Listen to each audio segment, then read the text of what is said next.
here with Chris Igwilo. He is a TSU alumni. For our first question, where were you born and what tribe are you from? I was born at Aba in Nigeria, and I am of Igbo tribe. Okay. Why did you come to Texas? Um, I I came to Texas because most of my friends were in Texas, so that motivated me to come to Texas. What is the most significant memory you can share from your childhood? Um, it's really a lot when you talk about memories, childhood memories, but if I can take one single one, it will be, my close relationship with my father. As a young man, I used to go hunting with him. What most about your background is profound and relevant to your life today? Profound about my background, I came from a very um, Christian loving family, large family, as a matter of fact, family of nine, consisting of five boys and four girls, and we really um, supported each other. We did things together as a family, um, and we had extended family system. Whereby my nephews, my nieces, and all that. We were like brothers. We really didn't differentiate too much from the fact that our fathers were brothers. We were just like brothers and sisters. And how is that relevant in your life today? Um, well, it's relevant. It taught me a lot about family, and raising my own children. I drew a lot from that experience. Did you receive any form of prejudice or bias when coming to Texas?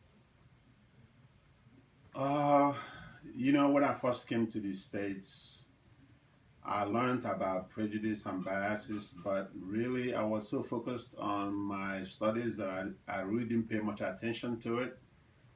I know that when I worked at Bintop Hospital, the way some of the um, non-black people interacted with me sometimes might have been an indication of bias or prejudice, but I really didn't pay much attention to it. I was focused on my studies. What about your past has made you into the person you have become? All my past, learn hard work and humility, integrity, decency, just being very principled. I learned that from my family. So I think all that is playing out in my life today as a parent. What would you do differently if you had a chance to change the direction that you have followed? What would I do differently? Um, I'm not sure. I'm pretty happy with where I am in my life. So, What experiences did you have at TSU? well, normal college experience. You had a lot of friends from your childhood there, and you met a lot of interesting professors there who were actually very interested in your career, in your future, and they were always there. They were always there to advise you, give you guidance on what you wanted to do. What is the greatest thing you've learned at TSU and have applied to your life? Uh, Basically being focused and you know um, working hard, and if you work hard, you obviously will get to where you want to go. So one of my advisors when I was in the School of Public Affairs, instilled that in me. So, and hard work. That's one experience there. What about TSU interested you the most? The community there actually is an interesting community. Is even though it's like mostly black students, but not necessarily. It had a mixture of diverse groups.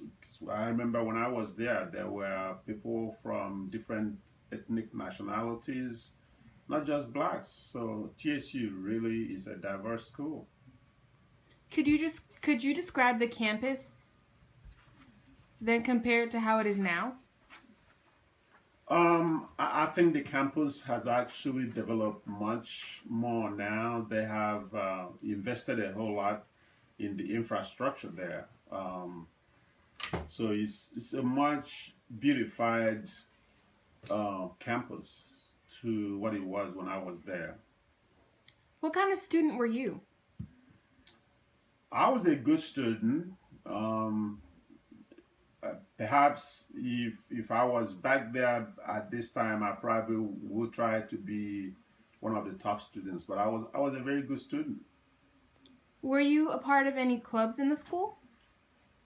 Not really, not really. I didn't have enough time to do that because I had to work and go to school most of the time. So it was difficult to be a part of any of the fraternities. Why are HBCUs important to you? It wasn't intentional. I found myself there because my friends were there. I could have gone to any other school. What were the financial debts like in the school? Financially, at that time, the tuitions were a little bit reasonable. You paid in-state and out of state for foreign students, and so but slowly the financial the tuition went up exponentially. So, but personally, I paid my school fees from working very hard at night and going to school during the day. So I didn't pay attention to the financial aid when I was there, since I had low resources to take care of my tuition. What advice would you give one that desires to attend Texas Southern? Oh, I would say, it's the effort you put in. I think you can learn whatever you want to learn from any institution. Is the institution is a place to learn, whether it's all black school or all white school. You could come out there with a lot. It's on individual basis. It's not whether it's all black that makes you who you are. It's your own personal effort, what you put into the school, what you put into your studies. Who did you look up to for direction during your years at TSU? Um, there were there were a lot of lecturers at TSU that were very supportive of the students, and they were always there to provide guidance. I remember one of the professors I met. He was one of my statistics professor. When I took class in statistics, because that was my first statistics class, and so I had to learn statistics at such an such a late stage of my educational career. This guy invited me to his house, so that meant a lot to me. Any final words? Well, TSU was, you can see, um, it was an interesting place, and it really helped me because I accomplished my goal there, and I'm able to, secure a very, interesting profession, which is in mental health. And I currently work in a mental health organization right now, and I have a practice. So TSU has actually been very helpful in my life. Okay, thank you so much. This has been Christy Gwillow. Thank you.